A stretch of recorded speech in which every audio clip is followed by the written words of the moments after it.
like an herald's coat without sleeves, and the shirt, to say the truth, stolen from my host at St. Albans, or the red-nosed innkeeper of Daventry. But that's all one. They'll find linen enough on every hedge. Enter the Prince and Westmoreland. How now, Blown Jack? How now, Quilt? What how? How now, mad wag? What a devil dost thou in Warwickshire? My good lord of Westmoreland, I cry you mercy. I thought your honour had already been at Shrewsbury. Faith, Sir John, 'tis more than time that I were there, and you too, but my powers are there already. The king, I can tell you, looks for us all. We must away all night. Tut, never fear me. I am as vigilant as a cat to steal cream. I think to steal cream indeed, for thy theft hath already made thee butter. But tell me, Jack, whose fellows are these that come after? Mine, Hal, mine. I did never see such pitiful rascals. Tut, tut, good enough to toss. Food for powder, food for powder. They'll fill a pit as well as better. Tush, man, mortal men, mortal men. Ay, but, Sir John, methinks they are exceedingly poor, and bare, too beggarly. Faith, for their poverty, I know not where they had that, and for their bareness, I am sure they never learned that of me. No, I'll be sworn, unless you call 3 fingers on the ribs bare. But, sirrah, make haste. Percy is already in the field. What, is the king encamped? He is, Sir John. I fear we shall stay too long. Well, to the latter end of a fray and the beginning of a feast fits a dull fighter and a keen guest. Exeunt. Scene 3. The rebel camp near Shrewsbury. Enter Hotspur, Worcester, Douglas, and Vernon.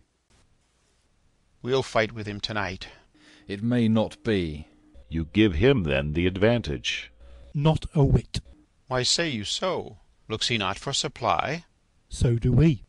His is certain, ours is doubtful. Good cousin, be advised, stir not tonight. Do not, my lord. You do not counsel well. You speak it out of fear and cold heart. Do me no slander, Douglas, by my life, and I dare well maintain it with my life. If well-respected honour bid me on, I hold as little counsel with weak fear, as you, my lord, or any Scot that this day lives. Let it be seen tomorrow in the battle which of us fears. Yea, or tonight. Content. Tonight, say I. Come, come, it may not be. I wonder much, being men of such great leading as you are, that you foresee not what impediments drag back our expedition. Certain horse of my cousin Vernon's are not yet come up. Your uncle Worcester's horse only came but to-day, and now their pride and mettle is asleep, their courage with hard labour tame and dull, that not a horse is half the half of himself. So are the horses of the enemy, in general, journey baited and brought low. The better part of ours are full of rest. The number of the king exceedeth ours. For God's sake, cousin, stay till all come in. The trumpet sounds a parley. Enter Sir Walter Blunt. I come with gracious offers from the king, if you vouchsafe me hearing and respect. Welcome, Sir Walter Blunt, and would to God you were of our determination. Some of us love you well, and even those some envy your great deservings and good name, because you are not of our quality, but stand against us like an enemy. And God defend, but still I should stand so long as out of limit and true rule you stand against anointed majesty. But to my charge, the king hath sent to know the nature of your griefs, and whereupon you conjure from the breast of civil peace such bold hostility, teaching his duteous land audacious cruelty. If that the king have any way your good deserts forgot, which he confesseth to be manifold, he bids you name your griefs, and with all speed you shall have your desires with interest, and pardon absolute for yourself and these herein misled by your suggestion. The king is kind, and well we know the king knows at what time to promise, when to pay. My father and my uncle and myself did give him that same royalty he wears, and when he was not 26 strong, sick in the world's regard, wretched and low, the poor unminded outlaw sneaking home, my father gave him welcome to the shore. And when he heard him swear and vow to God he came but to be Duke of Lancaster, to sue his livery and beg his peace, tears of innocency and terms of zeal, my father, in kind heart and pity moved, swore him assistance, and performed it too.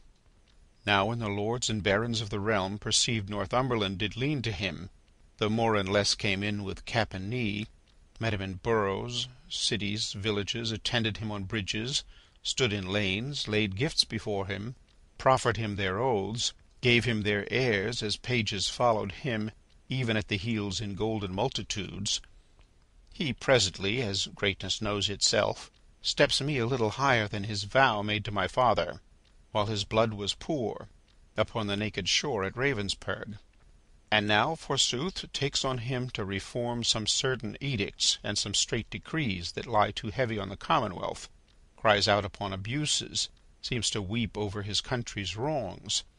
And by this face, this seeming brow of justice, did he win the hearts of all that he did angle for. Proceeded further, cut me off the heads of all the favourites that the absent king in deputation left behind him here, when he was personal in the Irish war. Tut, I came not to hear this. Then to the point. In short time after he deposed the king, soon after that deprived him of his life, and in the neck of that tasked the whole state. To make that worse, suffered his kinsman March, who is, if every owner were well placed, indeed his king, to be engaged in Wales, there without ransom to lie forfeited, disgraced me in my happy victories, sought to entrap me by intelligence, rated mine uncle from the council board, in rage dismissed my father from the court, broke oath on oath, committed wrong on wrong, and in conclusion drove us to seek out this head of safety, and withal to pry into his title, the which we find too indirect for long continuance. Shall I return this answer to the king? Not so, Sir Walter. We'll withdraw a while.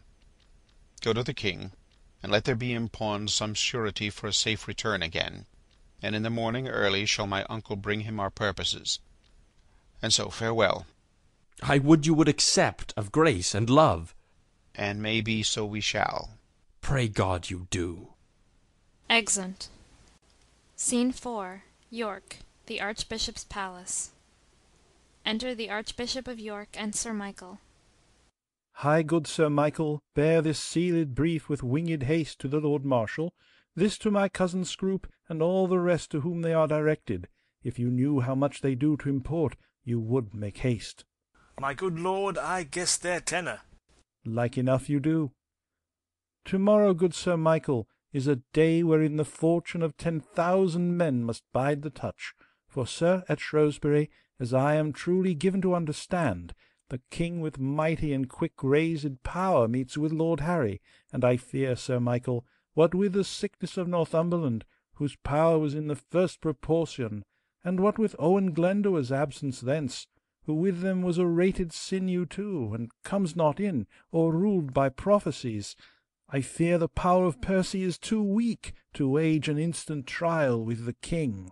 Why, my good lord, you need not fear. There is Douglas and Lord Mortimer. No, Mortimer is not there. But there is Mordache Vernon, Lord Harry Percy, and there is my Lord of Worcester, and a head of gallant warriors, noble gentlemen. And so there is. But yet the king hath drawn the special head of all the land together, the Prince of Wales, Lord John of Lancaster, the noble Westmoreland and warlike Blunt, and more co-rivals and dear men of estimation and command in arms. Doubt not, my lord, they shall be well opposed. I hope no less, yet needful 'tis to fear, and to prevent the worst, Sir Michael, speed.